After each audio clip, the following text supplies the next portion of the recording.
माझ्या मराठी मातीचा लावा लाटासाठी या हिच्या संगाने जागल्या दरा खोऱ्यातील शिरा हिच्या कुशीत जन्मले काय कणकर हात ज्याच्या दुर्बल धीराने केली मृत्यूवर मात आजच्या जगात जगत असताना प्रत्येक मानवाला सामान्यपणे का होईना असे वाटत असते की इतरांना समजेल अशी भाषा आपण बोलायला हवी। उदाहरणार्थ इंग्रजी भाषा बोलण्याविषयी काहीच हरकत नाही, परंतु मी एक छोटीशी 10वीची विद्यार्थिनी असे म्हणू इच्छिते की इंग्रजी सोबत मैत्री असायला हवी, परंतु ती माझी किंवा आपल्यापैकी कोणाची गरज असायला नको। माझा असा म्हणण्याचा उद्देश साधा आणि सरळ आहे। जर मला एखाद्या व्यक्तीने विचारले बाळ तू कितवीला आहेस, तर मी 10th म्हणायला पाहिजे की 10वी म्हणायला पाहिजे, तुम्हीच सांगा। आणि एवढेच म्हणून हरकत नाही तर मी अशी बरीच मुलं पाहिलेत जे स्वतःचा परिचय देखील इंग्रजीमध्ये करून देतात एव्हाना गरज नसतानाही। माझा असं सांगण्याचा उद्देश आहे की इंग्रजीच नव्हे तर इतर कोणत्याही भाषेची बरोबरी मातृभाषेशी करता येत नाही किंवा केली आहे असे एक तरी उदाहरण देऊन दाखवावे, परंतु मातृभाषेशी बरोबरी करता आलेली नाही अशी कित्येक उदाहरण मी देऊ इच्छिते। मला सांगा, आपण कधी मोठ्या बहिणीला बिग सिस्टर म्हणतो का? मोठ्या भावाला बिग ब्रदर म्हणतो का? मग आईची जागा मम्मी आणि बाबांची जागा पप्पा हे मातृभाषेत शब्द कधी आले हे आपल्यास तरी ठाऊक आहे का? मग जाणतेपणाने विचार करा की आपल्याला समजलेली मराठी भाषा हीच की आणखी दुसरी कोणती? असा प्रश्न पडल्यास मेंदूमध्ये चक्रीवादळ यायला नको। मोबाईल व इतर इंटरनेटची साधनं जेव्हापासून आपल्या आयुष्यामध्ये आली आहेत तेव्हापासून आपण मराठी भाषेपासून दूर जात आहोत असं वाटत नाही का? आजच्या जगात जर पाहिलं तर मुलांना मराठी भाषेपेक्षा इंग्रजी भाषेचे जास्त कुतूहल असते, ते इंग्रजी भाषेच्या जास्त संपर्कामध्ये असतात। आजच्या जगात इंग्रजी माध्यमांच्या शाळा जास्त व मराठी माध्यमांच्या शाळा बोटावर मोजता येईल एवढ्याच शिल्लक आहेत आणि अशी परिस्थिती असताना मराठी भाषा समजणार काय? खरंच आजचा तरुण मराठी बोलतो, वाचतो, लिहितो, ऐकतो, वाचन दूरचीच गोष्ट ऑफिस कॉलेज व इतर ठिकाणी वावरताना तरी मराठी ऐकलं जात आहे का? सोशल मीडियावर व्यक्त होताना किंवा मित्राला सुद्धा व्हॉट्सअप मेसेज करताना मराठीत लिहिलं जात आहे का? आणि यापेक्षाही गहन प्रश्न, शुद्ध मराठी बोललं जात आहे का?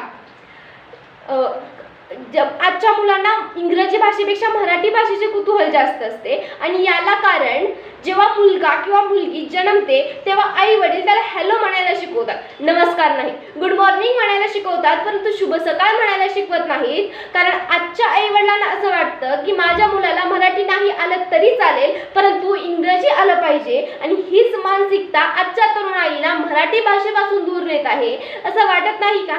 जेव्हा एखादा हिंदी माणूस मराठी माणूस होतो तेव्हा तो आपली स्वभाषा गमावतो का?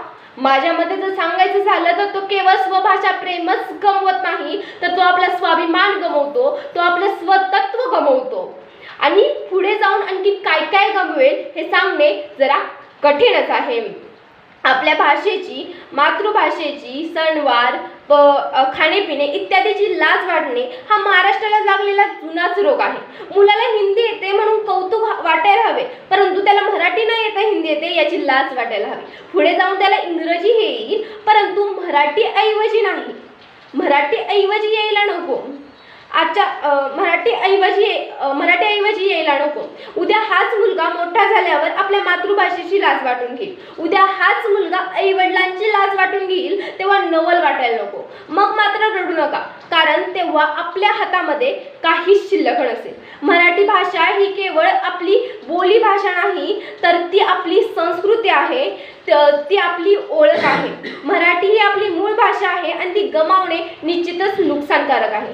कधी विचार केला का आपण बोली भाषेला मातृभाषाच का म्हणतो? माझ्या मते जर सांगायचं झालं तर बोली भाषेतच आपण जन्म घेतो। जेव्हापासून आपल्याला समज येते तेव्हापासून आपण बोली भाषेतच विचार करतो आणि ते देखील अखेरपर्यंत। बोली भाषाच आपल्याला समृद्ध करते, एक सुसंस्कृत नागरिक बनण्यासाठी मदत करते। बोली भाषेतच आपल्याला नवीन गोष्टी शिकण्यासाठी प्रोत्साहन करत असते, म्हणून का होईना आपण बोली भाषेला मातृभाषा म्हणतो। आत्ताच 98व्या साहित्य संमेलनात डॉक्टर तारा या म्हणतात की ग्रंथात किंवा पुस्तकात राहून मराठी भाषा जिवंत राहणार नाही तर ती प्रवाही असली पाहिजे, ती बोलली गेली पाहिजे। भाकरी का करपली, घोडा का अडला आणि पाणी का चढली या तिन्ही प्रश्नांची उत्तरे एकच आहेत, न फिरल्याने म्हणजेच प्रवाही न राहिल्याने। मग विचार करा, आजची मराठी भाषा खरेच प्रवाही आहे का? जर विचार केला तर याचे होकारात्मक उत्तर देणे जरा कठीणच आहे आणि हीच आम्हाला समजलेली मराठी भाषा आहे. शेवटी जाता जाता एवढंच म्हणते, ज्ञानोबांची तुकियांची मुक्तेशाहीची जनाईची, माझ्या मराठीची गोडी रामदास शिवाजींची. यारे यारे होगे जण हाक माय मराठीची, बंद खळा खळा गळाले साक्ष भीमेच्या पाण्याची, साक्ष भीमेच्या पाण्याची. एवढे बोलून तिथं सांगते. जय हिंद, जय भारत, जय कर्मवीर. तुले म्हणतेस की